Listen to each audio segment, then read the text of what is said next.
They may take our lives, but they will never take our children and oil and Mad Max, not Braveheart.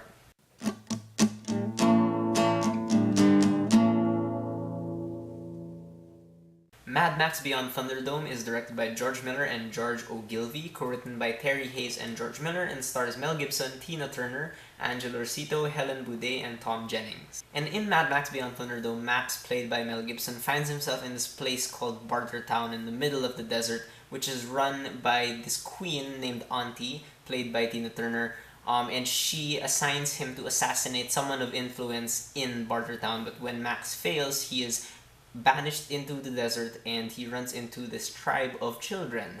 Yes. Now, Mad Max Beyond Thunderdome is really commonly known as the weak one in the trilogy of Mad Max movies.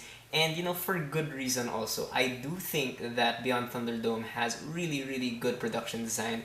Some of its writing, like some aspects of its writing, I actually consider better than some other parts in the first two Mad Max movies. But it really is the weakest because the second half of the movie just absolutely drags it down.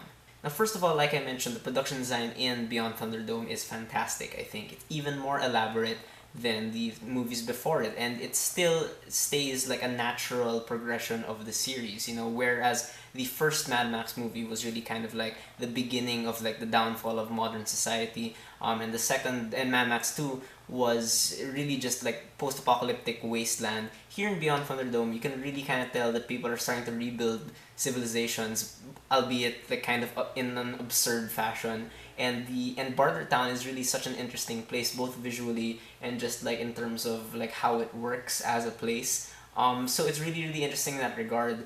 And in terms of like stunt work and whatnot, Beyond Thunderdome has one car chase at the end, and I'll get to that later. There's only one car chase in Beyond Thunderdome, but yeah, the single car chase they have, it's still all practical, I believe, and it's still really elaborately constructed. It's definitely way more elaborate than a lot of the car chases we get in modern movies today.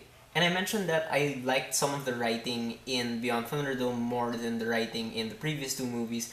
In that, like, just the power dynamics going on behind the scenes in Bartertown for me is just so interesting, and all the characters become interesting because they get to play around in this kind of weird, corrupt society. And this is the first Mad Max movie, in my opinion, that doesn't really have any clear-cut good guys or bad guys. At least when you start watching it. And I really also kind of like the very ending of the movie, which is really really eerie in a way, and I think it's actually a very good like point from which the filmmakers could jump off from and make a sequel out of. I can't really spoil it, but it does kind of set up like a world that's even bigger than was portrayed here in Beyond Thunderdome. Mel Gibson is always going to be good as Max, and it's really interesting how he plays Max here because in Mad Max 2, he wasn't really talking to a lot of people, but here he has to talk to a lot of people again and take sides actually. And it's really awkward to see him interacting with people, but I think that's like the right decision to make Max kind of like socially awkward in a way. Tina Turner as Auntie in this movie, I was expecting her to be really really bad because that's usually like the stereotype with these famous singers in movies. But for me, she was surprisingly not bad. She was kind of okay. You do buy her as a woman of power, but also as someone who's manipulative and cunning and seductive almost. And the way George Miller and George Ogilvy direct this movie, I think they do it very, very well. They really let the camera kind of float around and take in the world, as opposed to how the first two movies kind of moved horizontally, if that makes any sense. This one moves like vertically, because the first two movies were more about speed and momentum, but this one is more about scale and just exploration.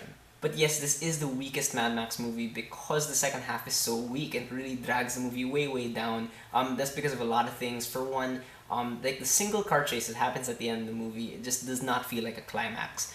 It by the time you get there, it doesn't feel like you're not that excited for it anymore because you spent so much time not doing anything that when it arrived, it wasn't actually like as exciting as I thought it would be, because the pace really does slow down to a crawl. Which I don't mind slow paced things, but it bothered me here because when the second half hit, it didn't feel like a Mad Max movie anymore. So it just felt so strange seeing these characters interacting at such a slow pace. Like, I don't know, it did not match like what this movie was trying to be. And the tone is also not really helped by Maurice Jarre's score, and I really like his music here, objectively speaking. It's just that it gets really, really light sometimes, that you do end up not fearing for people's safety eventually. Like, I was so sure that these people were gonna live by the end of the movie. And, generally speaking, a lot of the acting and writing in the movie gets way too campy for me at times. Like, you can really tell that they're trying to be showy with their performances, or like the writing gets a bit too like hammy, and it's weird how this colony of kids like talks. It's hard to understand them. So yeah, there are a lot of problems with Beyond Thunderdome, but I still would say that it's still a pretty good movie, mainly because the first half of it is just really, really good. For me, Beyond Thunderdome is like half a really great Mad Max movie and half like a really weird Mad Max fanfic. Like, that's honestly how I felt.